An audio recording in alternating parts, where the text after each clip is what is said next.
thank you. Thank you for joining us today. We are delighted to have you. There is a Slido poll posted in the chat, slido.com. And we appreciate the fact that you are here with us today. It is my great pleasure to bring you one of our own, Emily Frank, instructional designer with the COSI, and has some helps, some tips and hints for us for keeping online students engaged. So, Emily, thank you so much for jumping in on this. Thank you. Thank you, Judy, so much. Hello, everyone, and good afternoon. Thank you for joining us today. My name is Emily Frank. I am an instructional designer at COSI and been here almost 2 years, but I've been in instructional design field for about 8. So I'm happy to present this today. The topic is tips for keeping online students engaged. So to start off, I just wanted to share a quote that I found from Benjamin Franklin. Tell me and I forget, teach me and I remember, involve me and I learn. And this quote speaks to the power of student engagement. We know that the more students are engaged, the more learning occurs. So the question is, how do we create classrooms with high levels of student engagement? So today's workshop objectives, what we'll hope to do by the end of this session, is to identify tools that faculty can use to increase online course engagement and to review key strategies that will help students stay engaged. So as Judy had mentioned, we have a Slido. I just put a question to kind of get us started. So some of the ideas that you have come up with: FlipGrid. Thanks to Nancy for getting me started with this. Trying to use a flipped classroom concept when I am able. I record the lecture in advance, then use my synchronous time for discussion after they are viewed. My class isn't terribly interactive. I have live speakers in Zoom. I suggest that they answer questions either aloud or via chat. It's great. I only lecture for no more than 20 minutes before throwing in a breakout quiz activity. I also have everyone introduce their pets, so that's a good one. Weekly announcements and discussion forums. That's great. Utilizing the chat feature. Discussions. Having frequent exams. Always good to get students, to test students. I usually have 8 per semester. I encourage them to either type questions in the chat box or unmute their mics and ask their questions. When a student asked a question in the chat, I repeat the question and then answer, and I'm amazed at how often I see other students chat the correct answers to the questions as well. I also do random Zoom polling questions during the live virtual lectures that count not for correctness, but for participation credit. Those are great. Assign active learning activities. That's very important, like using Padlet, Wall, or having the class all work on an interactive assignment through Google Docs. So that's great. Any external tool, I'll talk about that a little later, but students present, brainstorming. So switching the role, letting those students take control of their learning and presenting. It's always good. Change up my communication format, sometimes a written announcement, other times a video or voice message announcement. That's great. Email announcements and assignments, Q&A, Kahoot, small group discussions, annotations, polling, preset questions. Those are all excellent ideas. For interaction, use breakout rooms in Zoom. That's good. We've been actually doing that in our staff meetings and testing that feature out. It's been really successful. So now that we all have Zoom, we can use that. Okay, so I'm going to thank you very much, everybody, for sharing so many great ideas. That is really good to get us started. I'm going to start with some tips that I have for engagement, which include a lot of the ones that you guys have just shared. So the first is to build community. This includes icebreakers, peer review assignments, and keeping office hours flexible. So by stimulating discussion, this was mentioned a lot, but an icebreaker discussion particularly can really encourage students to ask questions, to kind of, the icebreakers are a little more laid back and light, and peer review assignments will keep them interacting with their peers. And then it's also good to keep office hours flexible just so students, just to make sure that there's always the time students can come to you to ask questions. So those are just some tips in that area. Rethink lecture formats.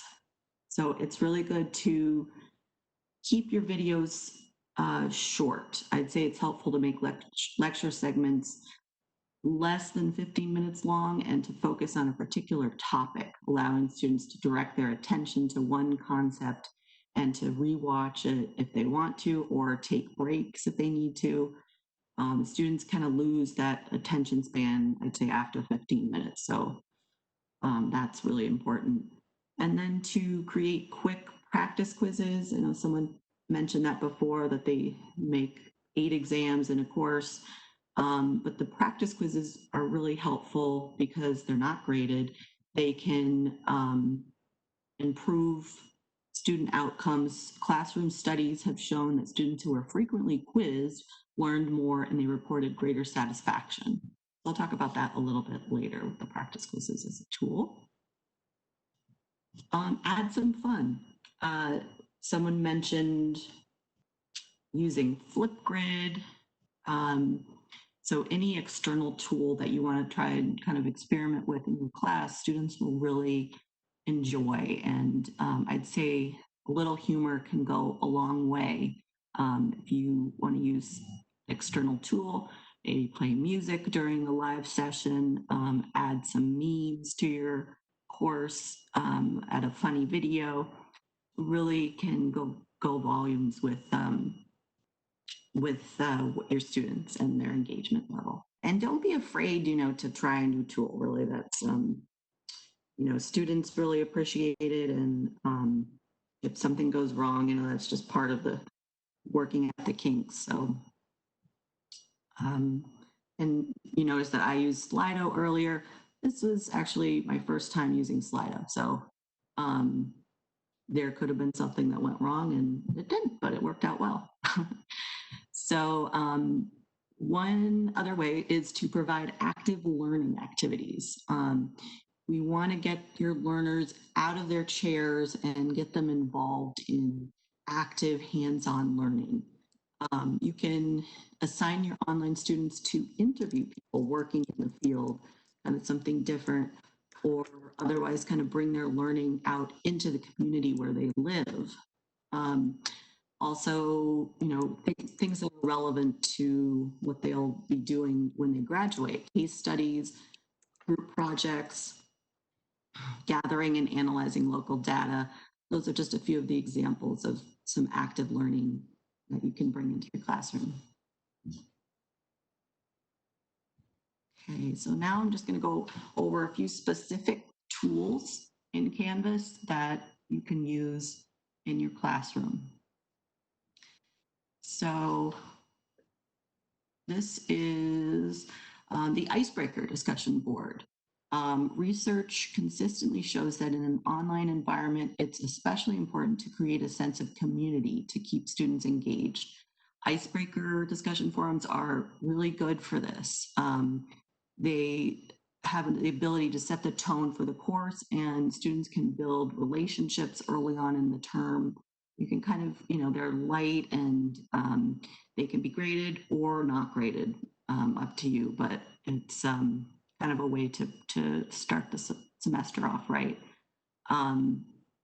So it's, and I put in a link here which will give you some ideas of icebreakers and how you can use them in your course.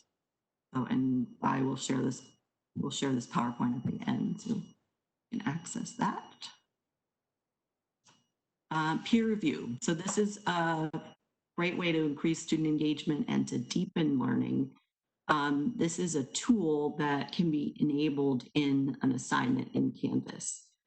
So examples of when this would be used, if you're doing like a draft of a paper assignment. So if you have a final paper and you want to do like a draft paper, maybe the week before that final paper is due, you can enable peer review, and it will assign 2 students or sometimes 3 students to look over each other's work. And this is also good for education courses where students can practice grading and instructors can easily review the work. So it gives students that kind of control where they can review another person's work and, really interact with other students in that way. So I put a few links, one for faculty on just how to enable the peer review in Canvas. And then there's 2 links for students. So I would recommend if you're using this tool in an assignment to include a few links for students, just so they know how it works and how to tell when they have a peer review that they need to assess.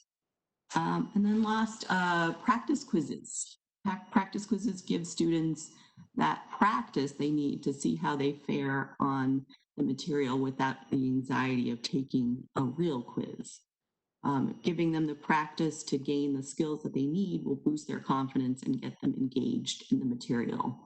So students really like to get that feedback anytime throughout the course. That really keeps them engaged. And practice quizzes are just a feature of Canvas that's not graded. They're good for maybe after a lecture, you want to give them a practice quiz about the material, after they watch a video or a guest speaker, anything like that. They're kind of quick quizzes that when they need that immediate feedback and you just kind of want to go over the material. Can I jump in? Go ahead, yeah. Practice quizzes are also an amazing component of retrieval practice. And retrieval practice is ways of studying that most of our students don't think of as really ways of studying. But doing a practice quiz, testing yourself on whatever is in there, and then going back and looking is really a great way of reinforcing that material for you. And Nancy has a response to Renee, and I didn't see Renee's post. So if Renee and or Nancy would like to jump in and share, please do that. Hi, everyone. No, I was actually commenting on Renee's post she sent out to all attendees talking about how she uses FlipGrid for kind of like an icebreaker or introductory assignment for her students. And she asks them to note one unique thing about themselves and why they make a good teammate and what they're looking for in teammates. And my response was actually, what a great icebreaker or prompt to kind of get them thinking of kind of their positive qualities and what are they looking for in, say, group members. And that was my comment, is just that I liked the way she got them thinking along those lines. Okay, first, thank you, Nancy. She's the one that got me started on the FlipGrid through one of these sessions. And I finished grading the first series so recently. And I just have to tell you all who haven't used it, not only do the students enjoy it, you're going to enjoy grading it. You do a 1 minute, that you have them limited to 1 minute. You won't believe how fast the 1 minute goes per student. And you get to see their personality. You get to hear what they want to say instead of a stilted discussion board. To me, it's changed the whole game. So first, I just wanted to say that. And secondly, I wanted to say that it's also a preface to their team project. So I do a lot of teamwork. I don't have any exams in my class. I've tried a whole new format working with Judy this summer, and I'm doing all interaction every week. And the Meet the Classmates is a preface to their team project. So it serves two purposes: meet each other and decide how they want to choose their teams. So thank you, Sakosi and Nancy, for your help. Next, I just wanted to give some quick Canvas assignment ideas. These are just kind of quick ideas that will get your students more engaged and really won't take much time at all. One is called a background knowledge probe. Have students write anonymous answers to 2 or 3 open-ended questions about their background knowledge related to course material. You can kind of do this in the beginning of the course and use this to determine, if you have a video or a synchronous video, what that content is going to be. A minute paper, a really quick paper, asks students to respond to an open-ended prompt in 2 sentences or less. Questions like, what did you find challenging about this week's work? Or, what did the 2 authors have in common? Reading books. An empty outline when assigning a text to be read outside of class gives students an overview of the text that contains major headlines and a few subheadings, and then have students complete the outline as they read. And a reflection, have students reflect quickly on what they learned from a class discussion, video they saw, or a guest lecture, and make that an assignment. And again, I'm sorry, Emily, I'm going to jump in again. No, I love it, Judy. All of these are things directly from some stuff that I have recently discovered, fairly recently, is retrieval practice. Because the things that students think of as ways that they study are really less effective than what you have suggested here.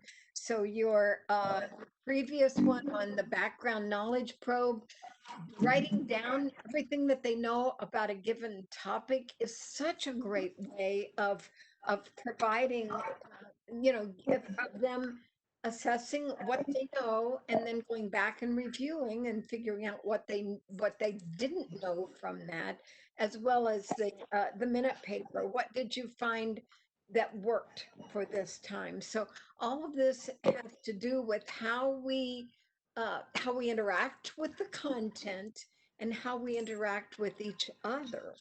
So I know some of them in our conversation also have some things to add to this too as well. So I will let the others jump in too. Please feel free to add your comments about how these things work for you. Yes, and I would love to hear from anyone, because I am not a teacher. I'm just an instructional designer. So you guys are the best, have probably the best examples of what you've used in the past and what has worked. I'd love to hear that from you. That's all I have. So if we want to just open the round to comments, and again, thank you all for listening to me talk and joining us today. And that's a great lead in for us. Please feel free to add your comments in, and we might need to go back to your Slido and take another look at some of those comments too. Know that you can go back in and keep posting on the Slido too. We have some questions in the chat. Great. One is from Dr. Deborah Floyd. I am looking for tips about how to engage students in Zoom class discussions. And Dr. Kim Dunn, who is willing to be unmuted. My question really stemmed from that opening question where we were asked to write answers to how we engage students in online classes. And I felt like a lot of the suggestions, or at least some of the suggestions, were, and I don't know if it's me being confused about terminology, but to me, online means the traditional asynchronous online classes that we used to have. but then we now have this synchronous remote learning environment, and I'm teaching in both environments, and I feel like the opportunities for engaging the students are different in each environment. Yeah, absolutely. You mean like synchronous versus asynchronous Yes. environments? Definitely. Yes. I think there's one side where you want to. I think that actually corresponds with the last question. I don't know if that was that your question that you had asked? The one that Vanessa about the Zoom interaction. No, I didn't ask about the Zoom, but Okay. Well, it I sort of think corresponds to that, I guess, because if you're live in Zoom, that is a question, of how to keep that engagement with students when you are, face to face with them, and they have their video monitors on, and you're trying to give a lecture. So I think itself is a challenge that I didn't specifically go over here, but I think that's another, probably issue that a lot of you have now that we're, that the pandemic has started and we're doing these synchronous sessions with your students probably frequently. So I don't know if anyone has some tips that they've used in their Zoom sessions that they could give, because basically my presentation focused more on the asynchronous side of things. So Kim, what are the differences that show up for you? How do you, what do you see as the differences and how do you handle them? well, in the asynchronous, I put information out there, and so I don't really try to engage the students that much with each other. I try to engage them through the lectures I post and the assignments that I give and the emails that I send and the announcements. And so I don't see them. I wait, I give them stuff and then I wait for them to respond, and it's kind of back and forth. But in the synchronous world, I have a screen full of blank faces or initials or something, and I ask a question, and they can all unmute themselves, but they don't. And so the only thing that I've been able to do so far that I've had success in is going to shorter lectures and then putting the students in breakout rooms to apply what I've just tried to teach. And so when they go into the breakout rooms, my TA and I pop around through the breakout rooms, and they're so chatty in there, but they won't chat when they're all in one big room. Yeah. Okay, that's a great point. Nicole, our very own Nicole Alford, has something to say on that. She could be Hi, everyone. Yeah, that's a really great point to try to. I think what we do sometimes, if you have a large class of, anywhere from like 30 plus, I would say, having that, large group dialogue is sometimes challenging. One of the things I would try is Zoom polling. Typically, you'll get a lot more responses if you do a poll in a large group setting, so they're not so singled out. The other thing that we do, we collaborate with the Criminal Justice Department to create a virtual community of learners. And we had a live event, usually with around 50 to 80 students. And something that we do to get participation in there is typically we'll ask one of our veteran community members who's a leader amongst the students to kind of ask the first 2 or 3 questions and that tip or answer the first 2 or 3 questions. And what that does is it allows everyone to just take a big deep breath and they hear, okay, another one of my students has asked a question and it went okay. I think I'm going to be okay. It builds that trust when you have someone to kind of lead the way. And then typically what happens is you just get a flood of questions and comments and a really good And Nancy has also said that if we can open her mic, that she has some comments to add on that as well. Hi, everyone. No, I had just mentioned that I've used the Padlet wall for my live sessions before. And it's a great way, again, to get the students interacting, especially, I mean, I really like what Kim noted, that when they're all in the same room, they tend to be a little more hesitant, maybe regarding commenting and interacting. So with the Padlet wall, I usually have it set up before my live session, and they're able to post. So every 30 minutes in, we're going through the content, I'll stop, go through there. It is anonymous, so I don't know which students are posting, but I find that they tend to get, be very, they're pretty active in there. Yeah, that's great. Yeah. Thank you, Nancy. Yeah, good point.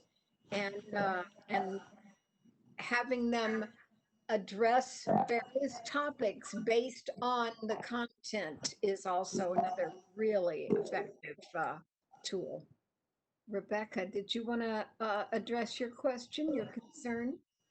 Hi, thanks for letting me participate. Of I course. did sign up for this thinking it was for more asynchronous, delivery, but I'm Associate Dean of Arts and Letters, and our biggest topics in faculty forums this past week are from all the people who are charged with doing this limited capacity live lecture where you have the live students in the room and you have a huge cohort, as many as 200 students remote Wow. synchronously. So Oh, I would really, really like to see if your team can come up with some ideas of how to manage this. I mean, it's tough enough to do it where you just know where one part of your audience is, which they're all remote and you can see them somewhere on your computer. But to yeah. have that interaction between the in-person people, the in-person instructor, and trying to integrate those two audiences and respond in real time when people do have questions or comments between those two populations, that's become really troublesome for a lot of faculty, and they just are just not sure what to do about it. So if there's any way that you can help us find research. I mean, it's a national problem. We're all being asked to do it like right now, and we're all saying this really is terrible. So Maybe we can do a part 2 yeah. synchronous Ye- sessions, Yeah, suggestions. Because because it sounds like, what I've been tasked with in our college is to try and get people together just to share their one good idea of what they're doing to solve this problem. But there has to be a bigger pool of people, because not so many people are teaching face to face, but 50% of us will be in spring. yeah. And so we've got to have these tools in our. I'm looking at all these tools you guys are talking about, and because I don't teach asynchronous, trained cell class, these are all things I don't know what the heck they are, but they might be really good to use. But right now I'm still, reacting to, oh, WebEx doesn't work for my class. Now I'm going to try Zoom, and oh, that's much better. Who knew? Right. So if there was a way for us to get a training, that would be just so beneficial, because we could head faculty that way, and maybe they can share all these great ideas that I'm seeing here from everybody here who's already been using all these tools and understand them. Oh, Right. thank you, Rebecca. What a great opportunity you have provided for us. Absolutely. And thank you. We will definitely see what we can come up with for you. I know we've had a couple of comments in the past about dealing with how to handle both the in-class and those online together at the same time. So we will definitely come up with some suggestions for that. Absolutely. Renee would also like to say something. First, hi, Kim. This answer is partly for you and also for, I believe that was Rebecca who was just speaking. I do something in Zoom, but it involves Google Docs. And also, I think someone else's mic is still open because I can hear lots of background noise. Great, thanks. So Google Docs is free for all faculty and students. And Kim Dunn actually got me started on this years ago when it first came out. And so what I do is I create Google Forms in advance in Google Docs, and then I get all the links ready in a page on my computer. And then when I get in the Zoom classroom, I can easily grab those links, paste them in the chat, and say, now everybody reply to this Google form. For those of you who don't know what Google Forms are, it could be a survey, it can be anything. And the great thing about it is the data goes to a spreadsheet. So for Rebecca, for you with large classes, you can have that data go to a spreadsheet. You can collect the email addresses of all the students, and then you can also see who is participating. So it works for large and small classes. And the kinds of questions you ask is unlimited. You can ask academic questions, you can ask yes or no questions. So I'm finding that a fabulous tool. So I'm asking reflection questions, anything. That's one thing is great. And then you can grade it if you want to. And the other thing I use, which may not be as conducive to large classes, is the yes no feature in Zoom. So under their names, under the participant list, they can click yes and a green yes or a red no with an X. So while I'm discussing something, when I get to the end, I'll say, is everyone on the same page? Does everybody understand that XYZ exists? Please say yes or no in the participant list.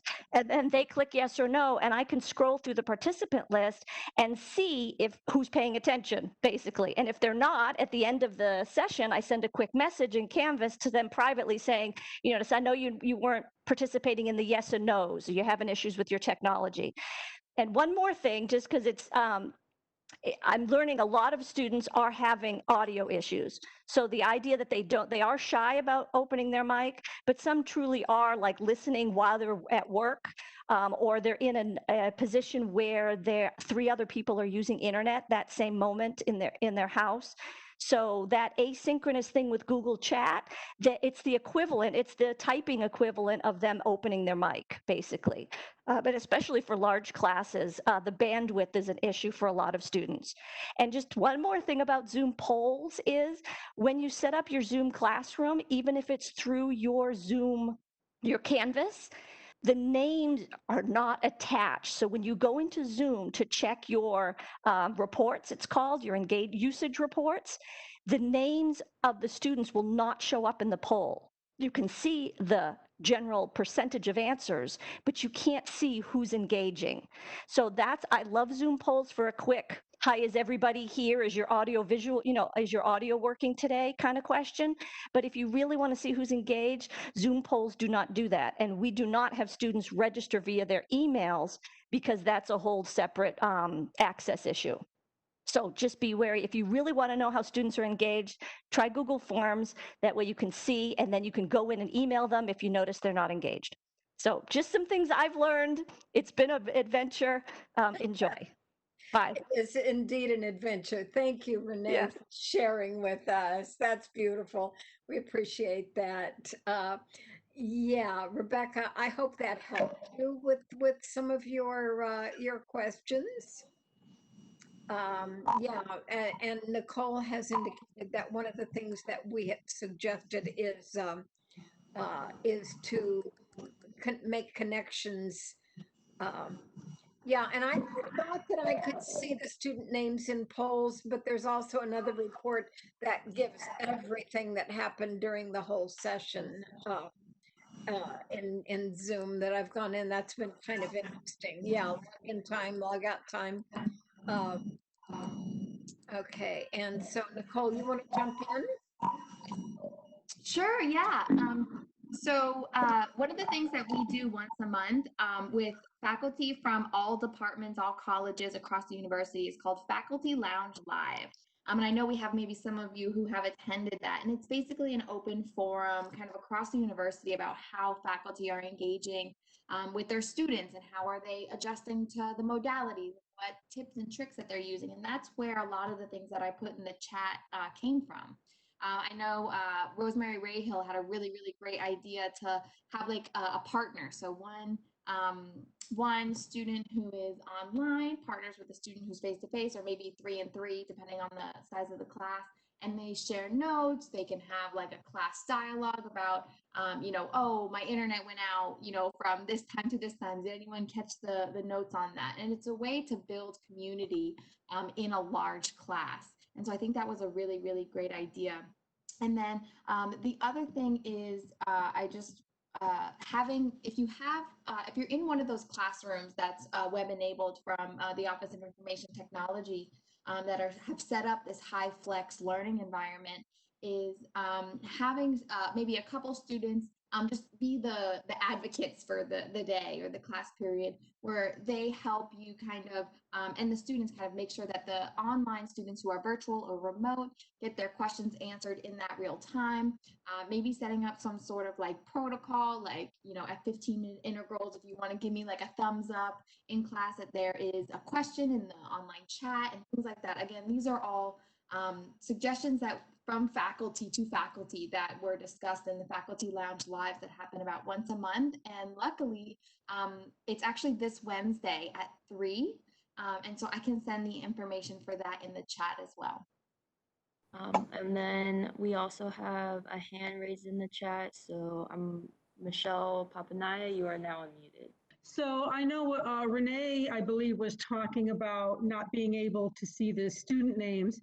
And I actually do see my student names on the Zoom polling report and on the Zoom meeting reports. The key is that you have to set the meeting up in the Canvas shell, and they have to access the meeting through the join link in the Canvas shell rather than in the Zoom app. And what I tell students also is just to be on the safe side, if you have the Zoom app loaded on your device, on your laptop, just be sure that outside of the Canvas shell, you log into that Zoom app using the SSO, using the single sign-on and your Canvas credentials, just to be sure. And I absolutely see their names on both the Zoom polling reports and the Zoom meeting reports, and I'm able to put that into a CSV file and then upload it in my gradebook. Yeah, those reports from Zoom are amazing. Yeah, so I'm not sure, why Renee wasn't seeing that information, but I actually do get it. But the key is they have to be logging in properly, the students. This has been incredible. Thank you all so much. And thank you, Emily, for getting us moving in this direction. What a great tool. And Rebecca, if we can connect with you at some point so that we can create a session that will specifically address your needs, we would love to do that. Thank you. Thanks everyone for joining us today. It has been wonderful. Thank you so much.